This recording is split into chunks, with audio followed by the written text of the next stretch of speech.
For some of you, this may blow your mind, but Nikita Kucherov is 33 years old. What the hell? That feels so bizarre. For somebody like me, who got into hockey around the 2011-ish days because of the Stanley Cup Finals and the Vancouver Canucks and what was going on over there, Nikita Kucherov was always one of these guys who came into the NHL as a young player and who was able to grow and prosper to the heights of heights and score at the top of the league, all while doing so at a very young age. I mean, Nikita Kucherov first broke 100 points in an NHL season in 2017-18. He was 25 years old back then. Now he's 33. That's ridiculous. But Nikita Kucherov is always going to stand out as one of these top-tier guys that the Tampa Bay Lightning were able to grab out of nowhere.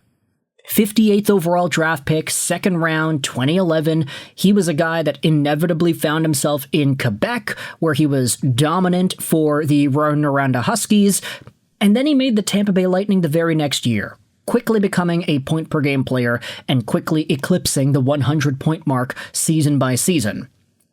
Give Kucherov a shortened 2019-20 year where he was on pace to getting 100 points, and then give him a season where he genuinely didn't play a single game in the regular season, and then another year where Kucherov misses half the year. Yeah, sure, he wins back-to-back Stanley Cups and he's way over a point per game in the playoffs, but it's very shortly after that he continues scoring 100-point seasons like it's nobody's business. He is one of the only players to have scored 100 assists in a year, and this previous year he had 130 total points in 76 games played, 44 goals, and 86 assists. Nikita Kucherov, 8 points away from another Art Ross trophy, but then again, how many more of those does he need? He's got 3 already. Nikita Kucherov is one of the best players in the world. And even though he's 33, he's still kicking, he's still doing what he needs to do, all at the ripe old contract of $9.5 million a year, which goes on till the end of 2027. But with that said, let's talk about a contract that Nikita Kucherov may or may not have entertained 10 years ago. As was discussed by former Florida Panthers assistant GM Steve Warrier on Overdrive. This executive, obviously a part of a dynasty-building Florida Panthers squad, he went out there and said that when he was with Florida, they made sure they locked up their core guys like Barkov, Huberdeau, Ekblad, Trocheck, and Riley Smith before the summer of 2016, because they were preparing to offer sheet Nikita Kucherov. Boy, oh boy, could you imagine that? Could you imagine if back in 2016, everybody talks about the summer of 2016. Yeah, it was great. It was my grade 10 summer, and it was literally the best summer of my life. But everybody talks about 2016 as the glory days of life in general. But could you imagine how different things would have been if Nikita Kucherov signed an offer sheet with Florida at that time? Back in 2015-16, Nikita Kucherov scored 66 points in 77 games. He was coming off of 2 playoff runs where he was around or above a point per game. And in this time frame, I mean, he was 22 years old-ish, drafted 2011, so give it 5 years, 22, 23.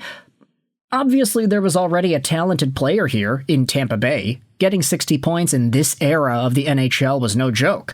But the fact that Florida had the foresight to think about this dude and say, yeah, that guy might be a problem, and he's in our division. Let's sign Barkov, let's sign Huberdeau, let's sign Ekblad, Trocheck, and Riley Smith to long-term deals because we want to open ourselves up to getting this dude on an offer sheet that would have shook the league. Like, we had such a long break in the National Hockey League from offer sheets ever since Shea Weber, and then Sebastian Aho. Like, the gap was so long, and I don't even remember, was there another offer sheet in between that? Let's just Google that. NHL offer sheet history.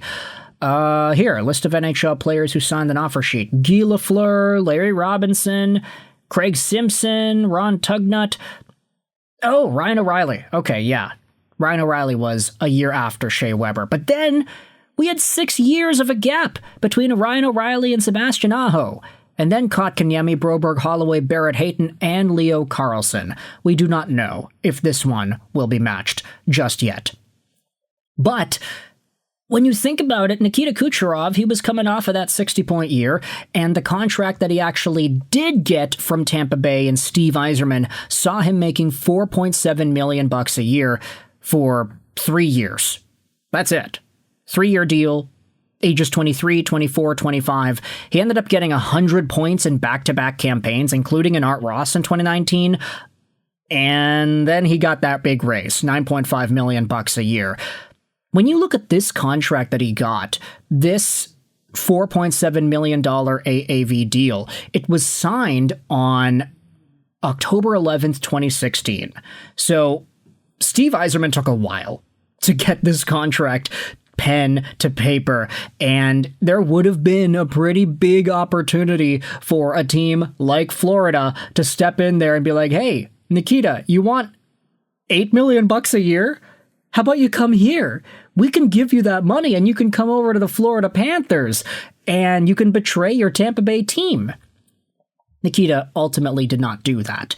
And it would have been so funny if he did, but either way, I mean, there was a really long window for Kucherov to be able to get that offer sheet onto the table. I mean, his ELC expired 2016, and Steve Yzerman did not sign the deal until October 2016, so right before training camp. Hey, no wonder the guy went out there and was able to come out lightning in a bottle style and explode for 85 points the next year. He was motivated to get that dough and justify to everybody that he was worth that amount of money. Give it 2 more years and all of a sudden he's getting Art Rosses in the National Hockey League and outscoring Connor McDavid. So Nikita Kucherov is one of the defining players of the 2010s and 2020s. He is one of the best players of all time, arguably the best winger ever, right? Like, that's possible. I mean, think about the points. Think about the points per game. Think about the lost time with the COVID shutdown year and the 0 game played year. Nikita Kucherov genuinely has 1.28 points per game in the National Hockey League.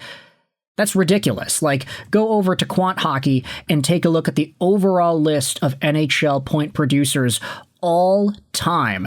Let's just take a look at it here. Scoring leaders? No. Records. That's what it is. Records. Where is Nikita Kucherov on the all-time points list? He's got 1,100 points, something like that, right? Right. Nikita Kucherov. He is 69th overall in the all-time NHL scoring list. Pretty nice, if I do say so myself. But look at the games played. Go over to points per game. Is there a points per game metric over here? No, I don't think so. You know what? Elite Prospect probably has it, right? Let's go over to NHL over here. I'm sorry, we are literally just looking at numbers in this video, but I think it's pretty cool to go out there and acknowledge players that were able to do transformative things on the ice. Okay, so the number 1 player in NHL history in points per game is Oliver Bonk out of the Philadelphia Flyers, who had 2 points in 1 game. He's first. Wayne Gretzky is second. Lemieux is third. Newsy Lalonde is fourth. Okay, let's limit it to a minimum of 25 games played. I'm saying 25 because I want to see Newsy Lalonde over there. We can't dismiss Newsy Lalonde. He was a legend. Who cares if he only played 99 games in the National Hockey League? So there are only 8 players who have a higher points per game than Nikita Kucherov when you look at minimum 25 games played. And if you exclude guys at 100 games from 100 years ago, Joe Malone and Newsy Lalonde, I mean, the only guys that had a higher points per game, Marcel Dion, Bobby Orr, Bossy, McDavid, Lemieux, and Gretzky.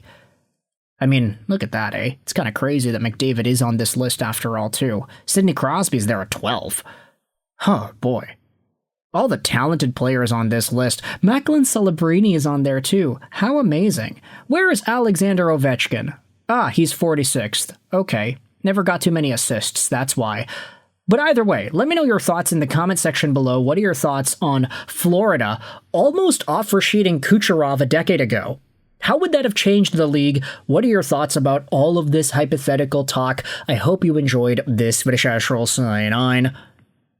And bye.